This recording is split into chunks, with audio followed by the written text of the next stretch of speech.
Sa gitna ng mga isyong hinaharap ng ating bayan, isang Ay, sino ba to? Wait lang ha. Okay. tanong ang bumabagabag sa marami. Bakit galit na galit si Vice President Sara Duterte kay Speaker Martin Romualdez? Yan. Tingnan yung muka. Tingnan yung muka. Marami. Bakit Bakit galit na galit to kay Speaker Martin Romualdez?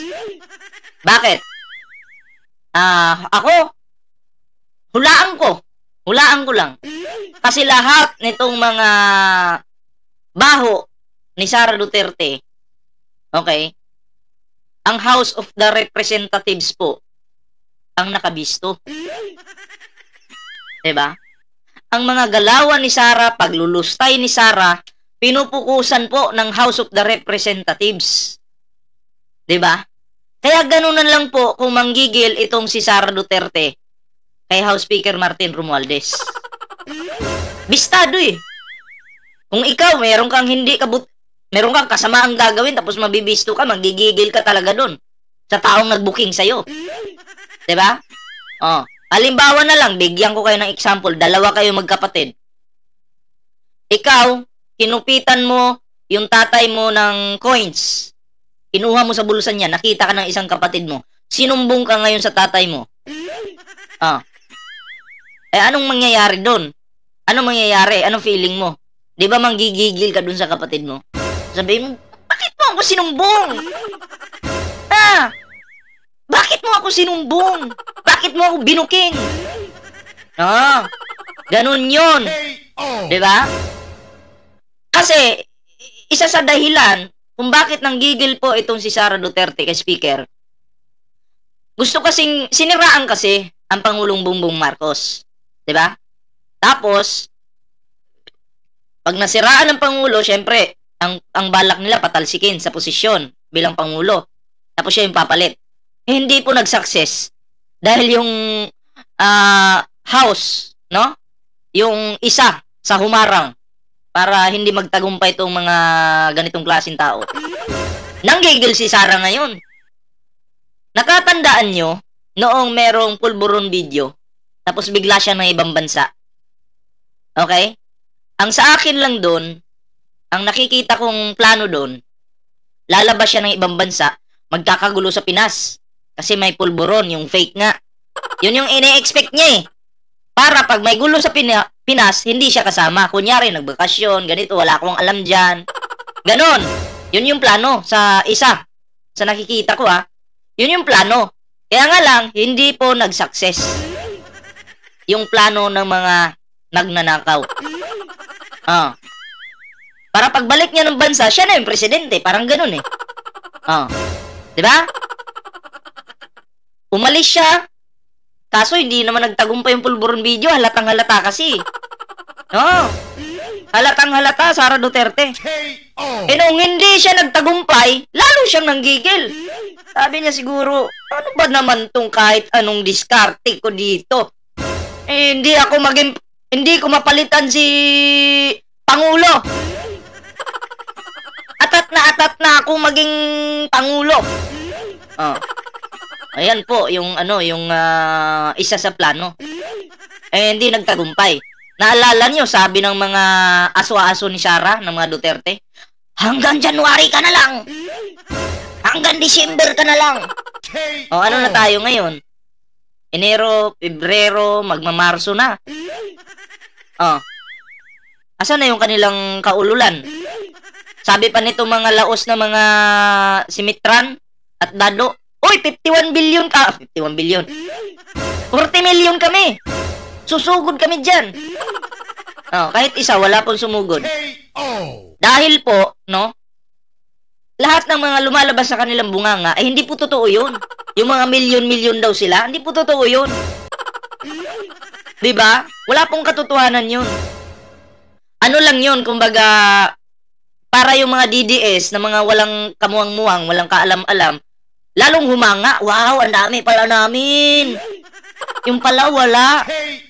Fake news lahat, tama. Tuloy na natin, i-play na natin kasi kanina pa to nakanganga. Jen of Rizal Mix TV, shoutout po Kanina pa po nakanganga, di baka napagod na. Ano natin? Play natin. Galit na galit si Vice President Sara Duterte kay Speaker Martin Romualdez. Ayan oh. Grabe. Vice President, ang galing magmura-mura.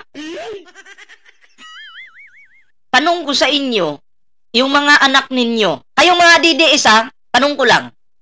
Yung mga DDS na mga bugok. Okay. Paupuin nyo yung anak nyo. Paupuin nyo yung anak nyo Kasi DDS kayo. Kung tawagin nyo yung anak nyo, yung mga minor nyong anak, tawagin nyo, paupuin nyo sa isang mesa. Tapos, ipakita nyo yung video ni Sara Duterte na nagmumura-mura. Tapos, sabihin mo sa anak mo, na DDS ka, sabihin mo, anak, alam mo ba, proud tayo dahil nagmumura yung Vice President natin. Kaya anak, balang araw, gayahin mo to Murahin mo nang gusto mong murahin. Proud kayo, DDS kayo, di ba? Paupuin nyo sa isang sulok. Or sa yung anak nyo, tawagin nyo. Anak, halika. Upo ka. Ganito ka proud ang tatay o nanay, anak. Dahil yung ating vice presidente, nagmumura. Tapos sasabihin ng anak mo, sige po tay, gagayahin ko. Utusan nyo rin yung anak nyo. Sabihin nyo, nak, puntahan mo yung lula mo, murahin mo. Mura-murahin mo, mula paa hanggang bungo. Proud kayo dyan, di ba? Walang problema yan. Expression lang naman yan Expression lang yun. Diba? Utusan nyo yung anak nyo. Diba? Diyan kayo proud. Well, kayo lang yun, mga DDS. Diba? Pero kami, hindi kami proud dyan. Ako, nagmumura naman ako Totoo naman yan Diba? Totoo yan. Pero, hindi naman ako Vice President. K.O. Vice President ba si Ballpoint Man? Sabihin nyo, mumurahin kita dito. Pero kung naging Vice President lang si Ballpoint Man, abay, kailangan kagalang-galang. Yung parang ibuburol ba, yung kasuotan ba? K.O. Pag naging Vice President si Ballpoint Man, kailangan kagalang-galang, yung parang ibuburol ka lang ba? Dapat ganun. Diba? Sige, tuloy na natin to. Ninyong lahat. Ninyong lahat. K.O. Naunsa naman Martin Romualdez, Lisa Marcos, Bongbong Marcos. May kinausap na ako na tao. Sinabi ko sa kanya, kapag pinatay ako, patayin mo si BBM, si Lisa Araneta, at si Martin Romualdez. No joke. Pero, nung time na yon, na tinanong ulit si Sara Duterte, may binitawang ka bang salita, yung mga patay-patay na yan, wala naman daw po siyang sinabi. Ang tanong ko lang, Sara Duterte, nakakain ka ba ng bato nung time na yon? Kasi high na high ka? Tapos nung tinanong ka, bigla kang amnesia, wala kang sinabi? Yan yung mga galawan ng mga duwag. Duwag ka! Sa Bisaya, patalawan ka. Magsasalita ka ng kasamaan ngayon, pagbabanta, tapos sasabihin mo, bigla kang kambyo, wala kang sinabi. Mana ka talaga sa tatay mo. K.O. Diba? Mana ka talaga sa tatay mo. Ang totoong matapang, pinapanindigan yung mga lumalabas sa kanyang bibig. Diba? Pinapanindigan niya yun. Hindi yung biglang kambyo, nasasabihin, wala akong sinabing ganun. Ano yung kaduwagan yung tawag doon? Sa itong direktang banta sa ating demokrasya, sa ating pamahalaan at sa seguridad ng bayan. Ang galit na ito ay naging malinaw sa sunod-sunod na atake mula sa mga social media trolls hanggang sa mga kilalang kaalyado ni VP Sara. Ngunit ano nga ba ang tunay na dahilan? Ni hindi pa umiinit sa pwesto si Vice President Sara Duterte, ay gumagawa na ito ng paraan upang makapang-agaw ng kapangyarihan. Ang plano ay i-impeach ang Pangulong Marcos. Yon yung plano talaga. Diba? Kahit nung nagsasama pa lang sila, may unit team pa, nakaplano na yan. Na after 2 years, gagawa na sila ng hakbang para siraan ang Pangulong Bongbong Marcos. Diba? Oy, salamat po kay Saingan Sara. Ayan salamat po sa yung pakulay dyan. Ayan. O, tuloy natin. Ngunit hindi ito mangyayari Mamita Star Talk, shoutout po Support po natin yan, Mamita Star Talk mga pre, no? Subscribe po natin. dahil sa isang malaking sagabal sa kanyang master plan. Si Speaker Martin Romualdez. Siyempre, ito si Speaker Martin Romualdez, matalino po ito. Alam mo, Sara Duterte, ganito tuturuan kita. Kapag ikaw ay hahanap ka ng makakalaban mo, piliin mo yung kalebilang ng utak mo. Okay? Ngayon, si Speaker Martin Romualdez yung kinalaban mo. Di mo siya kalabel. Kasi itong taong ito, matalino to, Sara Duterte. Kung si Speaker Martin Romualdez, okay, andito sa level na to, ikaw nandito ka pa lang, oh. Andito banda sa may bulbul. May bulbul. Sumit yan. Sorry. Sorry naman, nagkamali lang eh. KO. Uy, kayo ha. Dito lang. Ano ba to? Siya naman to, di ba? Sobra kayo ha. Huwag kayong ganyan. Oh, tamo. Oh, sasama ng utak ko. Kung ano-ano nang iniisip ng mga to. Grabe. KO. O ganyan. Dito sa tiyan. Oh, tiyan ha. Dito lang si Sara. Si Speaker Martin nandito. Oh. Kayo talaga ha. Oh, kasi kayo, dalawa yung asawa niyo. Mga babaero kayo eh. Oh. Huwag kayong, green, red-minded, red. Baguhin natin. KO. Tuloy. Kaya naman, sa tulong ng kanyang pangunahing adviser na si dating Pangulong Gloria Arroyo, Bumulong oh. Alam mo yung demonyo? Si Eva. Binulungan po yan ng demonyo. Sabi, kainin mo na yan. Pero anyway, itong dalawang to, Gloria Makapagal Arroyo, at Sara, pareho naman demonyo to. Ano sa tingin nyo? Mac 1, shoutout sa'yo At kay Renette Salvador, shoutout sa'yo. Oy, salamat kay Jazz. Salamat po sa yung pakulay dyan. Salamat po sa blessings. Ayan. Ayan. So, si Gloria Macapagal Arroyo, Mandaraya. Si Sara Duterte, Mandarambong. Pag may manda, kabahan ka na. Mandaraya, Mandarambong. Oh. Delikado yung mga ganyang mga basta may manda. So, ibig sabihin, miyembro sila ng manda. Tuloy. Oy, salamat sa mga nag-like sa ating live ngayon. At syempre, Jazz, salamat po sa yung pakulay dyan. na siyang utak sa pagpapatalsik kay dating Pangulong Estrada. Kumilos ito upang patalsikin si Speaker Romualdez. Kapag babagsak si Speaker, madali nang ma-impeach Pangulong Marcos gamit ang kanilang mga gawa-gawang kwento upang siraan ang kanyang pagkatao at ang kanyang gobyerno.